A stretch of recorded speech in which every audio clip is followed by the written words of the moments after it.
Hey guys, how's it going? Welcome to my video.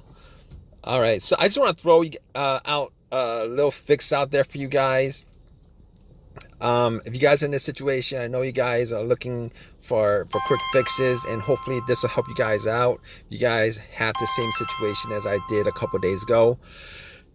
So basically, my car has had no issues for a long while. Like I'd say maybe like 8 months. I haven't had a single issue that I had to deal with outside of the oil changes, maybe getting a couple brakes done. Like no issues with starting, no issues with anything at all as far as mechanically, as far as it not starting and stuff like that. Whether it's a crank no start or whatever. But I had this situation a couple of days ago where there was it was cranking fine, but it wouldn't run. It wouldn't start, it wouldn't turn over, it wouldn't run, it was cranking fine. So basically, let me tell you guys something, all right? It was hot out. Weather was like, temperature was like 95 degrees, humid, you know, anyway, I was driving the car the whole entire day from like 9 to 5, 9 to 6. I was going to this place, that place, going to the gym, getting food, getting lunch, going to the park, etc., etc. All right, using the car the whole entire day. Anyway, at the very end of the day, around 6, I went to a Dollar Tree to get to get some stuff like potato chips and ice cream and stuff like that. And I ended up getting a couple ice cream bars, fruit bars. Spent about I don't know, like 20 minutes in there, and came back out, try to start the car, but it would crank, but it wouldn't turn over, it wouldn't run. It cranked fine. The cranks were strong. It cranked fine. It wouldn't run. So at that point, I was like, all right, wasn't too worried about it. So I was like pressing the gas pedal a couple of times and try to start it, and did not start. And what I did next was I tried shifting. Maybe it was the shifter that wasn't in park, so I just try to shift it into, mess with the shifter a little bit, tugging on it a little bit, pushing it up a little bit. Did nothing. And then I put in neutral and tried to start, and guess what, guys? Did not work. All right, so none of that stuff actually worked. All right, it did the same thing. It cranked, it wouldn't start, it wouldn't run. So at that point I was like, okay, maybe it's the battery, maybe it's the battery, could be the alternator. I wasn't sure about it, but I pretty sure it was in the alternator, but thought maybe it was the battery. Definitely thought it was the battery. Anyway, I turned on the headlights, went out and checked the headlights just to see whether I could gauge like how strong the headlights are, and the headlights were like pretty strong, and the cranks were strong. The headlights were strong. So I let's just say I was hoping that was a battery issue, because it would be the simplest and probably one of the least expensive fixes. Anyway, the headlight was strong, and at that point I was like, okay, let me check on the battery. All right, see if there's anything weird with the terminals. Haven't looked at the battery in a long while. Haven't looked under the hood. Haven't looked at the battery for a long while. So anyway, looked at the battery and looked at the battery and checked out the terminals, made sure they were tight, and clean. Now the terminals looked like there was some whitish, bluish stuff on there. Definitely looked like it needs some cleaning, so I pretty much wiggled it off. They were tight on there, but they weren't super tight. I was able to wiggle it off, wiggle the terminals off, and since I was at Dollar Tree, went to Dollar Tree, looked around for some metal brushes, got a couple of metal brushes and a Coke. So what I did was I brushed off all the corrosion on there. Had some paper towels on me, and pretty much threw some Coke on there, let it oxidize, and pretty much wiped it off. It was pretty clean once I got done with it, and popped it back on. And I was hoping that that was probably, I was hoping that that was the reason for the crank no start. Anyway, I got back into my car and then tried to start it and did the same thing. At that point, I got a little bit more worried about the situation, because that should have, if it was the battery that was the problem, that probably should have just got it to start up. Anyway, so at that point I was thinking to myself, okay, I'm in a situation right now. Let me see what I could actually.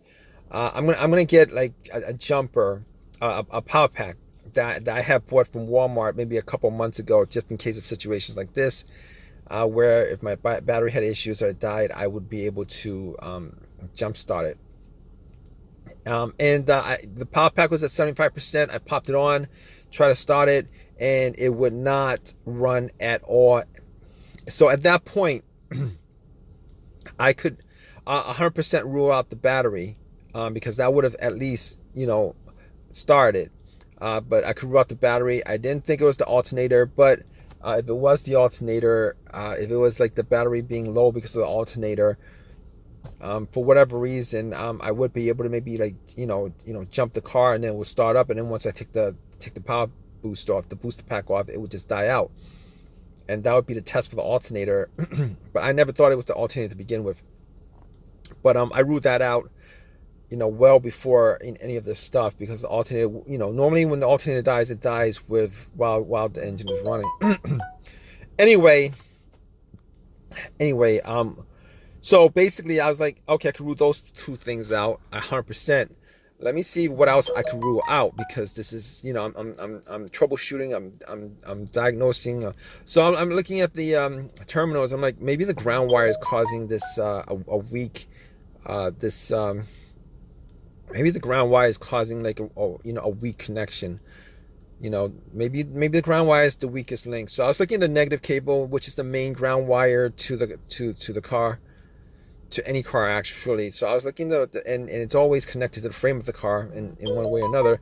And I was looking at it, and just make sure that it wasn't disconnected in any way, make sure that it wasn't loose, make sure that it was clean of debris. There was a little bit of rust on it where the connection was, the bolt connected to the frame was, but nothing serious.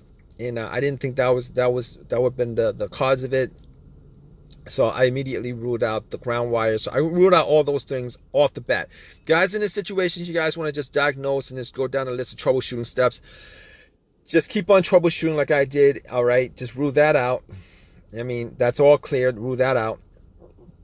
So basically, at that point, I was like, okay, all right. So there's a bunch of other things that could cause this situation. They could be like the mass airflow sensor, the throttle position sensor, the camshaft position sensor, the crankshaft position sensor, and a whole host of other stuff that you would need to troubleshoot in this case. But then I was thinking to myself, okay, I know for a fact that I did not have a check engine light. There was no check engine light on the dash at all. Did not see a check engine light the whole entire day. Haven't seen a check engine light on this car for a long while, maybe like a year. So I was thinking to myself, every single one of those components actually have a sensor on them. If there was an issue with any one of those components, it would get triggered, and what would happen is, you would get a check engine light and a code for it. Now, because I did not get a check engine light, I could essentially rule out every single one of those things. Now, what I should have done at the beginning before taking the cables off the battery was I should have put my OBD2 scanner in, and the scanner was like, one of these $19-20 OBD2 scanners I got from Walmart when I got the booster pack.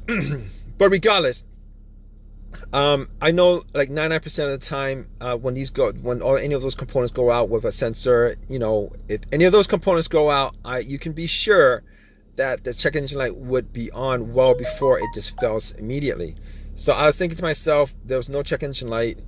and I'm pretty sure it wasn't any of those components that were causing it, and I could rule all those things out. So I pretty much just eliminated a whole host of stuff. You guys in this situation, you guys don't have a check engine light, you guys could remove, eliminate all those things that be causing it. If you guys have a check engine light or had it before that happened, then you guys need to troubleshoot it some more. But in my situation, there wasn't a check engine light, but there's a chance that it could also be the car's computer, the PCM, the car's computer, ECU, PCM, or a car's computer that could, if it's disconnected from the car for some reason, there would be a chance that, it could cause this crank no start or no start situation. But anyway, I had an OBD2, a $19.99 or $20 OBD2 that I got from Walmart. One of these cheap ones that actually does the job pretty good as far as giving you a diagnosis of what the issue is. Anyway, I plugged it in, and I plugged it in just to run it, just to make sure that the car's computer was connected to the car. And the way you know that is if it scans all the way through and gives you a readout, you know for a fact that there's no problem with the car's computer. If it stops halfway and it doesn't complete the scan, then you kind of know that there might be an issue with the car's computer. Anyway, plugged it in, it read all the way through and gave me a readout. There was 0 codes, but there would have been 0 codes anyway because I unplugged the battery to clean it. But in any case, I knew the car's computer's connection was fine, and just by deductive reasoning, there was no check engine light. So I was pretty sure that there was no other components causing it, as far as any components with the as a sensor in it connected to it. So at that point I was like, okay, let me just move on. All right, let's just continue the troubleshooting.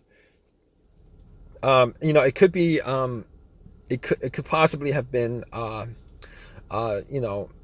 fuel pump issue or whatever. So I was like, all right, normally to check out the fuel pump without actually doing a real test on it, I could listen to the fuel pump priming, but normally I would need 2 people here.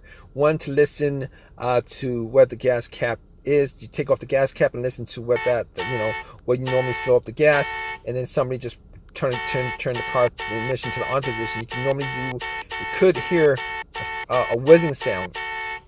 It was just me, so I didn't have somebody to stand right next to the gas cap and listen to it. So I actually went back into my car and turned everything off. It was a very hot day, so I was doing this real fast. Turned everything off, rolled up all the windows, and pretty much just closed all the doors and tried to listen to the whizzing sound as I turned to the on position. Unfortunately, I wasn't able to get a readout on whether it was priming or not, whether I could hear something whizzing or not. But in any case, I moved on to others. I couldn't figure that out, so I just moved on. I couldn't figure that out, so I just moved on. I couldn't figure that out, so I just moved on to the next thing. All right, so the next thing would be the fuses and the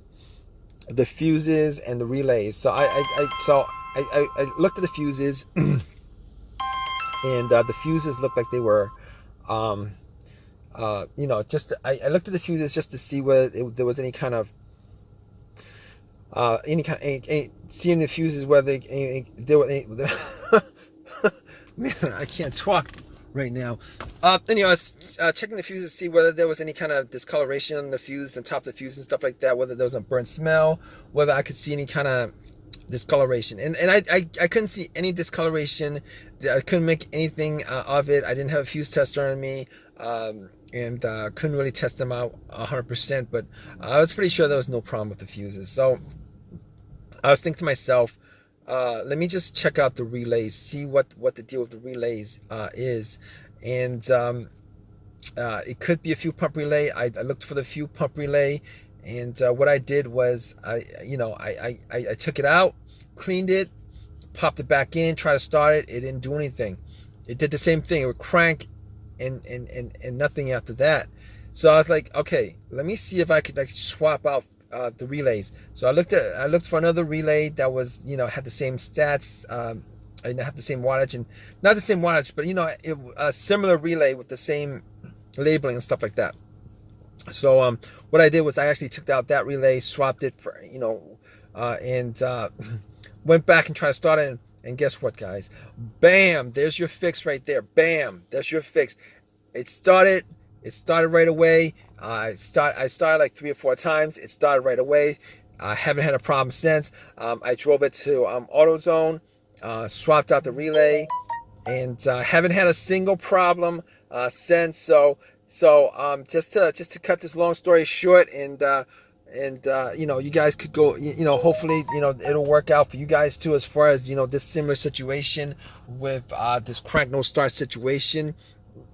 Just go down the list of what I told you guys, and as far as what I did as far as troubleshooting is concerned, there's a good chance, hopefully, that your fix was as easy as mine. It was like a $15 relay, and I went to AutoZone, popped it in, and everything's been working good ever since.